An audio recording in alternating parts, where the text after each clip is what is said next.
sorry if my hair is Actually, messed no, up. wait, I can't. He does give out exposition about the original king of the Mushroom Kingdom and how he's been transformed into the fungus to Mario and Luigi. Then he gets turned into a Goomba, and for a good while he does help out Daisy. So I guess there's that. Honestly, these characters are not that bad, and they aren't pointless to the story.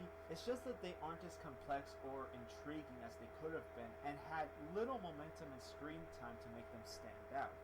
The only characters besides Mario and Luigi who are slightly memorable and likable are these two idiots, who are basically this movie's Horse and Jaspar duo, Iggy and Or Spike.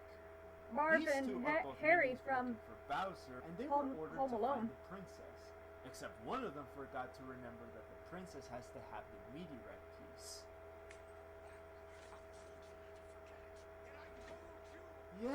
Yeah, we'll get to him later. Anyways, these two idiots may not be in the same level of funny as, say, the Wet Bandits from Home Alone, but they do have a few scenes those that guys actually make me laugh a little.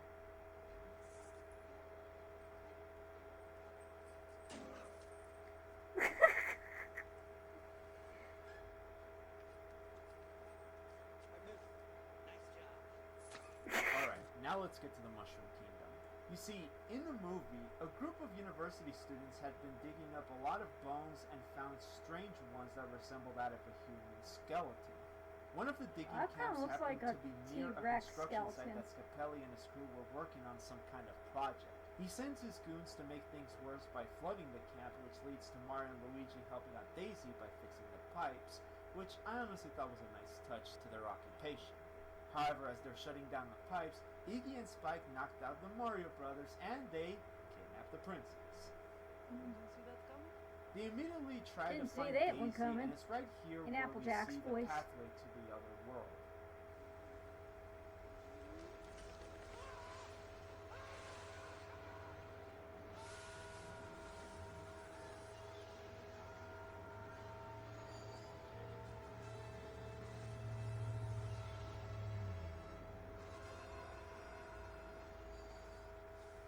I'm not sure if Nintendo got any ideas from this, but I like to think this is where the teleporting pictures came the from. teleporting pictures from Super Mario 64. After that bizarre teleportation, it's right here where we get to see this movie's portrayal of the Mushroom Kingdom.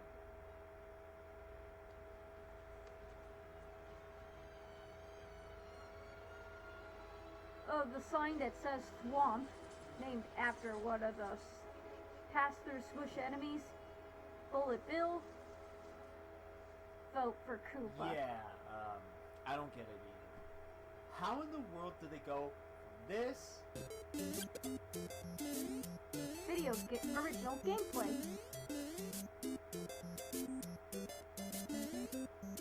Take that and then turn it into this.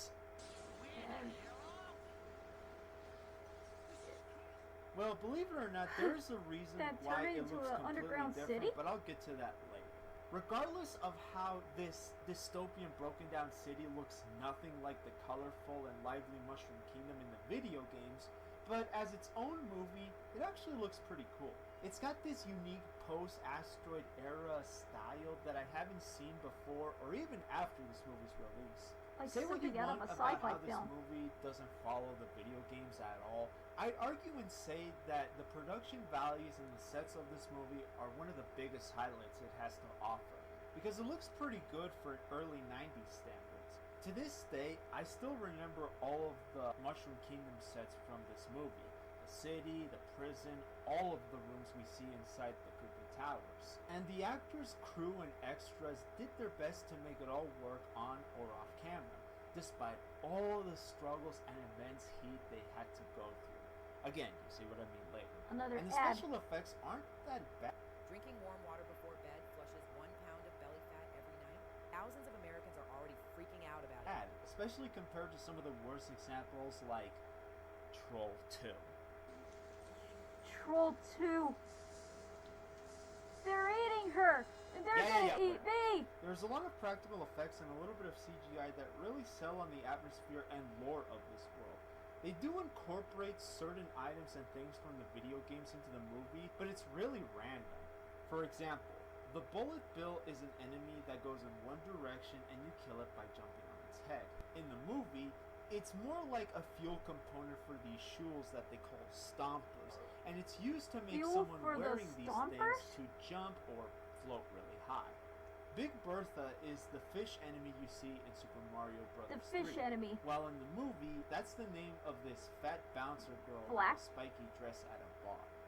Iggy and Spike are Black girl? really random, because Iggy is the name Iggy of is one of the the seven seven sons of Koopa Bowser, Leaps. while Spike is the name of this enemy. This enemy from Super Mario Bros. 3. The only thing that that's throws remotely faithful balls to the with games spikes. is this little bomb. Ba-bomb. I'm just gonna call it. It's called Ba-bomb. And it does exactly what it's supposed to do. Though you never see it walk into walls like Spider-Man or become a shameful product shelf for Reeboks. It's bad Believe quality. it or not, they actually do play certain sound bits from the NES game into the movie. They're very hard to find, but it's there. To give you an example, here's a really easy one to spot from this one scene. Are the Goombas training for handheld de-evolution? As we speak, sir. Excellent. After the merge, it will be nice to see the human pristine raw world. What is it that they come from? I keep forgetting now. That's mice or something. Apes. Monkeys. Disgusting. Seriously, did they just pull up any random thing from the games and just slapped it onto anything they could think of? Because that's the kind of vibe I get out of this whole thing. Some of the people say that the movie, or at least the sets, look ugly and unpleasant, but I believe that was the intent. This whole place isn't supposed to look pretty. And hey, I could believe that this is a city run by King Koopa. It's pretty shitty, and it looks like it would reach rock bottom if Koopa doesn't get that rock anytime soon. I have to mention this because I'll come back to it. There's another reason why the city looks bad.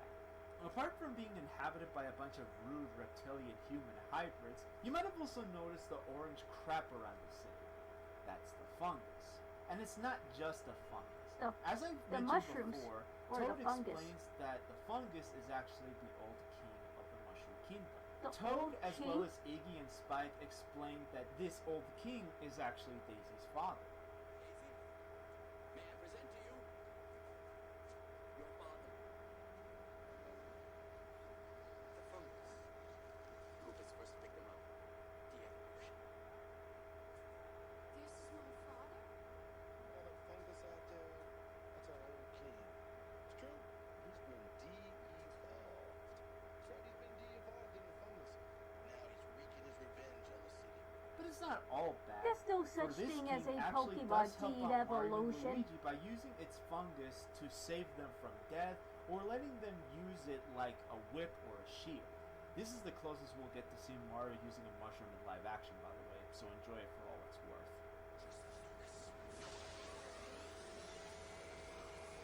Oh, One of the best examples of practical effects is Yoshi. The animatronics on him are amazing, even for today. It can walk around and emote like a pet dinosaur. Sure, Yoshi looks more like a cute baby velociraptor and you can't really ride on his back, but you can't say the Yoshi. animatronics were terrible. As for the character, Yoshi, he doesn't get that much screen time, but he does help out Daisy, and we do get to see one of his attacks from the video games, his tongue grab.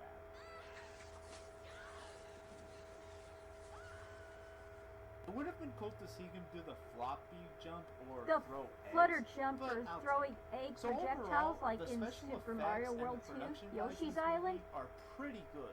Although it doesn't look like Mario, I can at least accept this style in its own world. But special effects could only take you so far. And that's about all the positives I can give for this movie. Now let's get into the negatives, and we've got a lot to cover, and I believe it's now the perfect time to talk about Bowser. Who's played by Dennis Hopper.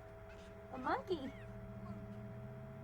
This is Bowser, or at least how the movie refers to him, King Koopa, played by Dennis Hopper. He is... he's... Okay.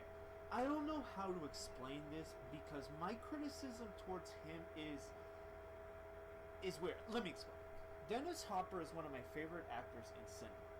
He's one of the few people that actually had me trying Inspired out me. I didn't know him personally but when as he time was goes alive. on and looking Went back on. at some of his roles from other movies, he's sadly one of those actors where you watch him in one movie, you would get his entire acting. Yeah, he played as the That being, bomber he's a crazy terrorist badass. from Speed. Which is fine because he can play the role well whenever the script calls for him to do just that. But compared to all the other movies where he's just being Dennis Hopper, Super Mario Brothers has Dennis Hopper at his most, well, lifeless. Reptile eyes. I don't know. All of his usual traits of his acting are here, like the anger, the yelling, the grunting, the smirk, and amongst other things, but it just doesn't click here for me.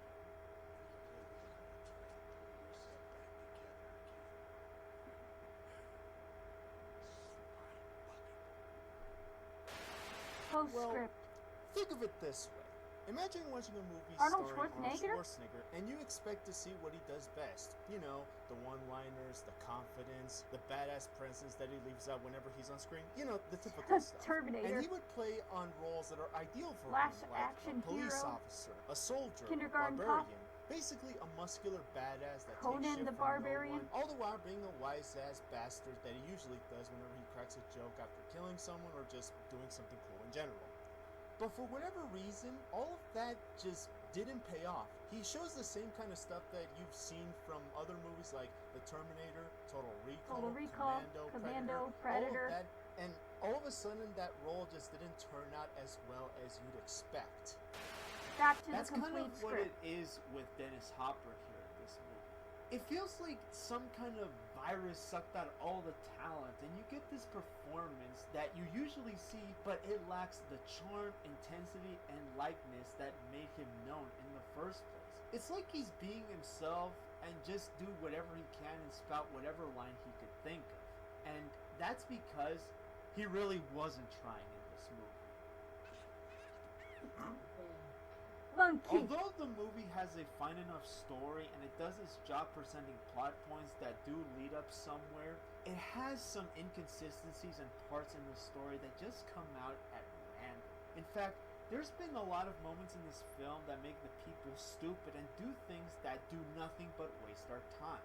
Let's take Big Bertha for example. In one scene, Mario and Luigi get hounded by this crazy old woman looking for coins. She then takes the meteorite piece off Luigi, then we see Big Bertha lifting an old woman and throwing her off the edge. Don't worry, she's okay. Bertha steals the rock because crazy. I That don't know, I guess elderly rock pieces woman are is more of a crazy. jewelry in that world. Later on, we see Mario and Luigi apprehend Iggy and Spike, and they explicitly tell them how important the meteorite piece is, and the idiots decide that they'll bring back Daisy to Mario and Luigi after they get back the rock. They head back to the city, and they head over to this bar that she usually stays to find Big Bertha and steal the rock back. Mario does this by dancing with her and... When I started drinking warm water to help me lose An weight, ad. my Again. friends laughed at me. But when they Skip. Wow! Whoa! I wonder what Nintendo thought when they saw that scene during test screening. Super Mario Brothers! Anyways, you know, Mario for steals kids. the rock and Bertha knows it. However, this will mean nothing when the Goombas come over to try to arrest all four of them. Mario failed to catch the rock and it lands on Lana's feet. So, what do they plan to do? He's trying to grab the meteorite with his belt. Gotta. Then what was the point of going through all that trouble if you weren't up to getting the rock in the first place? And what's stupid is that during the whole chase, Bertha helps out Mario and Luigi escape, even going as far as to hand them the stompers, and she gives Mario a kiss. Why? I don't know. And here's another stupid moment. During the prison scenes, there's this thing called the Devo Chamber. The I'll let Devo Dennis Hopper Chamber? explain.